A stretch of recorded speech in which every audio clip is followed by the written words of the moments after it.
नमस्कार, मी ॲडव्होकेट विशाल मोहिते. परवा मी एक आंदोलन केलं होतं की शेतकऱ्यांना दिवसा वीज मिळावी, आणि ते आंदोलन साधारणपणे भारतीय किसान संघाचं होतं. म्हणजे ते भारतीय जनता पार्टी किसान मोर्चाचं वगैरे नव्हतं. ते आंदोलन मला बोलवलं होतं, पाठिंबा द्यायला गेलो होतो आणि शेतकऱ्यांचा उत्साह वाढवण्यासाठी गेलो होतो. पण काही लोकांना कंड आला याचा की भारतीय जनता पार्टी सत्तेत असताना आंदोलन कसलं करतंय. मला वाटतं ही किती संकुचित आणि छोटी विचारधारा आहे. किती कोत्या मनाचे हे लोक असतात की बाबांनो, एका संघटनेने चांगल्या कामासाठी जर आंदोलन केलं तर चांगल्या कामाचं आपण समर्थन केलं पाहिजे. पण काही शेतकरी संघटना एवढा कंड आला की सत्ता असून कसं आंदोलन करताय, काय करताय. वास्तविक त्यांची उंची तेवढी नाही, कारण की त्यांची आंदोलन हे सगळे पाकिटावरती असतात. एक, त्यांना आंदोलन करायचं म्हणजे इनमिन 4 कार्यकर्ते ते पण पैशाने वगैरे न्यावे लागत असतील. आम्ही जे आंदोलनाला गेलो स्वखर्चानं गेलो.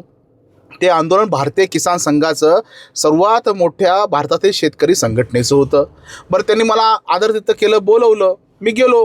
त्या ठिकाणी बोलले, वकील साहेब 2 घोषणा द्या. आता शेतकऱ्याच्या हितासाठी 2 घोषणा देणं काही चुकीचं आहे का? मी देणार ना, कारण मी स्वतः शेतकरी पुत्र आहे. मी स्वतः किसान मोर्चाचा जरी अध्यक्ष असेल तरी शेवटी माणूस आहे ना, आणि शेतकऱ्यांच्या हितासाठी मी कायम झगडणार. पण काही लोकांना मिरची लागली, अरे भाजपचे आहे ते आंदोलन कसे करतात. सत्ता जरी भाजपची असेल तर तुमच्यासारखाच काही अधिकाऱ्यांना पण कंड असतो, तो जिरवायला लागतो, आणि तो जिरत नसेल तर अशा स्वरूपाचं खळखट्याक स्वरूपात करावं लागतं. त्यामुळे सत्ता जरी आमची असेल पण काही अधिकारी हे तुमच्यासारखे पाकिटधारी भ्रष्टाचारी असतात. त्यांना काही गोष्टी करायच्या नसतात, सरकारने सांगून पण करायच्या नसतात, तर त्यांच्या कानाखाली कानावर जाळ काढण्याची आवश्यकता असते. त्यांना समजून सांगायची आवश्यकता असते की तुम्ही मूर्ख आहात, तुम्ही शेतकऱ्यांवरती असा अन्याय करू नका. हे जाणीव करण्यासाठी मी गेलो असताना काही शेतकरी संघटना म्हणतात, अरे ह्यांची सत्ता आहे मग हे आंदोलन कसे करतात. वेळानो, माझं आंदोलन कुठल्या पाकिटासाठी नसतं. एक, माझं आंदोलन कायम जनतेसाठी, सत्यासाठी असतं. आणि हो, आमच्या पार्टीची विचारधारा आहे राष्ट्र प्रथम, नंतर पक्ष, नंतर स्वतः. काही पार्टीची विचारधारा असेल, पहिले पाकिट, नंतर पक्ष, नंतर स्वतः.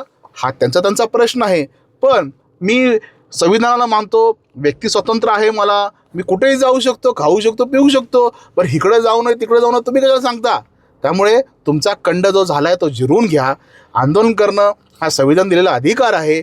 सत्ताधारी पक्षाचा जर एखादा अधिकारी ऐकत नसेल तर त्याला आमच्या स्टाईलनं आम्ही कसं वटणीवरती आणायचं, आम्ही आणू ना. मग त्यासाठी आंदोलन करू, त्यांच्याशी बोलू, ऑन टेबल चर्चा करू. नसेल तर त्याला चंद्रपूर आहे, गडचिरोली चांगले ठिकाण आहे, तिकडे पाठवू. त्यामुळे तुमचा कंड जिरवून घ्या. तुम्ही असे खोटे नाटे आरोप करू नका आणि तुमच्या पाकिटाचे आंदोलन तुम्ही चालू ठेवा. तुम्हाला माझ्या शुभेच्छा आहेत, परंतु विनाकारण खाजून अवसान आणू नका आणि आम्हाला अंगावर घेऊ नका. तुम्ही जर अंगावर घेण्याचा प्रयत्न केला तर आम्ही तुम्हाला शिंगावरती घेऊ. धन्यवाद.